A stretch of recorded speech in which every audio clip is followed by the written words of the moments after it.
అందరికీ నమస్కారం అండి. నిన్నటి దాకా నాకు ఈ కార్యక్రమం ఉందని కూడా తెలియదండి.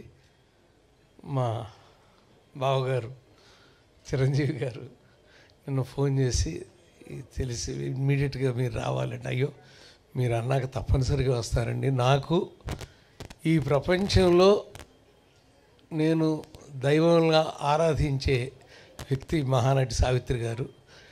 ఆవిడ ఫంక్షన్కి మీరు రమ్మని నన్ను పిలవటం నా అదృష్టంగా భావిస్తాను అని చిరంజీవి గారికి చెప్పారండి. అది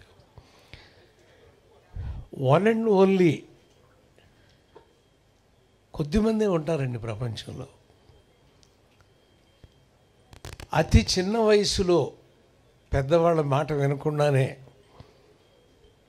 ఇండస్ట్రీకి వచ్చిన సాహసం కనీసం తల్లి ముందు ఒప్పుకోలేదు, తర్వాత ఒప్పుకున్నారని చెప్పారు. అంటే ఆవిడ నమ్మకం.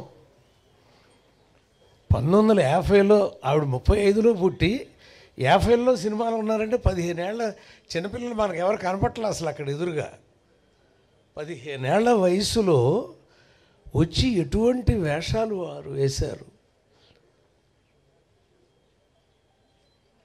అంటే తనని తను నమ్ముకోవటం అనేటువంటి ఒక గొప్ప గుణం.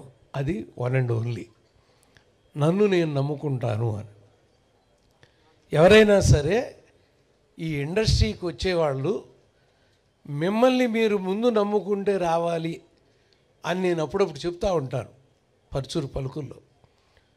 దానికి పెద్ద ఉదాహరణ ఆవిడ నమ్ముకుని వచ్చారండి. రావటమే కాదు, మొట్టమొదట ఆ చిన్న డ్యాన్స్ వేషం వేసినప్పుడు నేను తలుచుకున్న ఆవిడ్ని. బాధపడి ఉంటారా ఈవిడ, అందులో చిన్న నాట్యం మాత్రం చేయించి పంపించేస్తున్నారు ఈవిడని. నాకు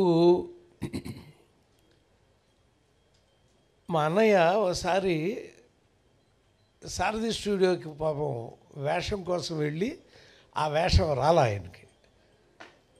అప్పుడు మీ ఇద్దరు మాట్లాడుకున్నప్పుడు చెప్పాడు, అలా వెనక్కి తిరిగి ఓ మాట అన్నాను రా, వస్తా మళ్ళీ ఇక్కడికే వస్తా అని అనుకున్నాను రా అన్నాడు.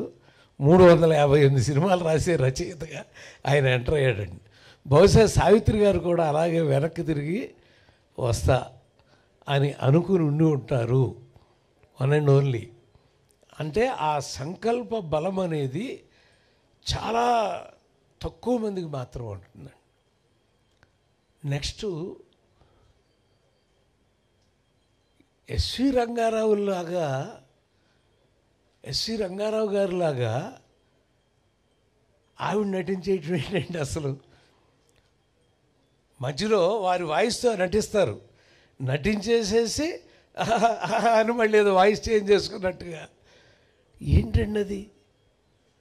చూస్తాను రంగారావు గారిని ఆవిడ అని అనిపిస్తుందండి.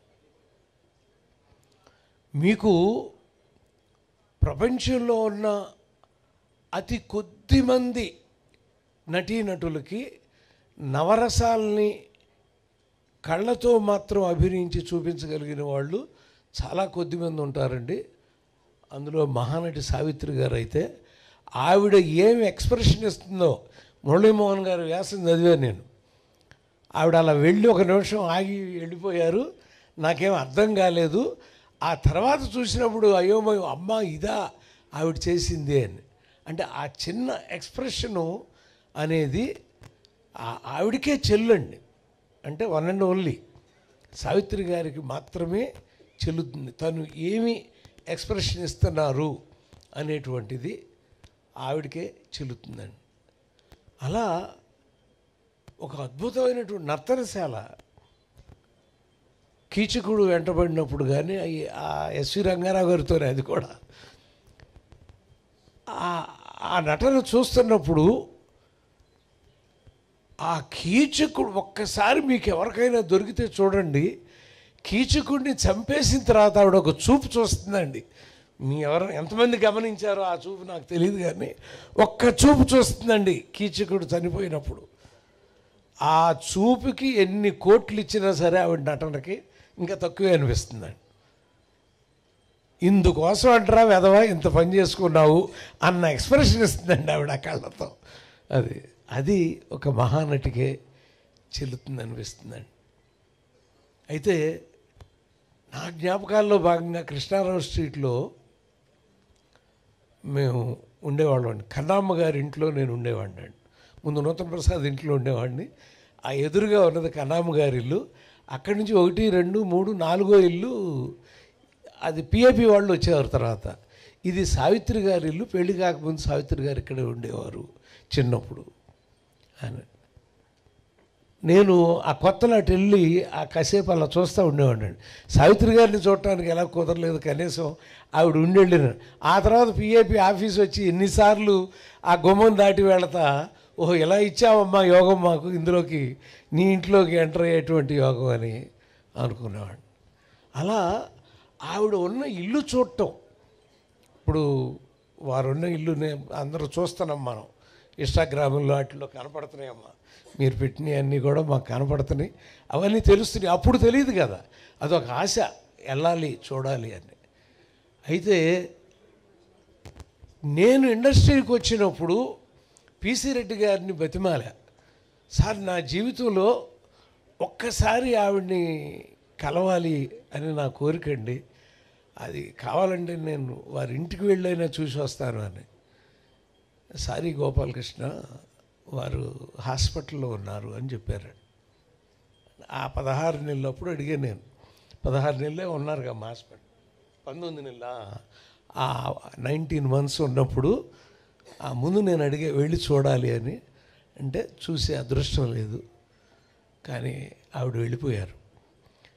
భౌతికంగా సావిత్రి గారు వెళ్ళిపోయారు, కానీ వెండి తెరని ప్రేమించే కోటాను కోట్ల మంది ప్రజలు, ఇప్పుడు మీ అందరి సాక్షిగా ఎన్ని కోట్ల మంది చూస్తారో నాకు తెలుసు ఈ కార్యక్రమాన్ని, అందరి సాక్షిగా సావిత్రి గారు సజీవంగానే ఉన్నారు.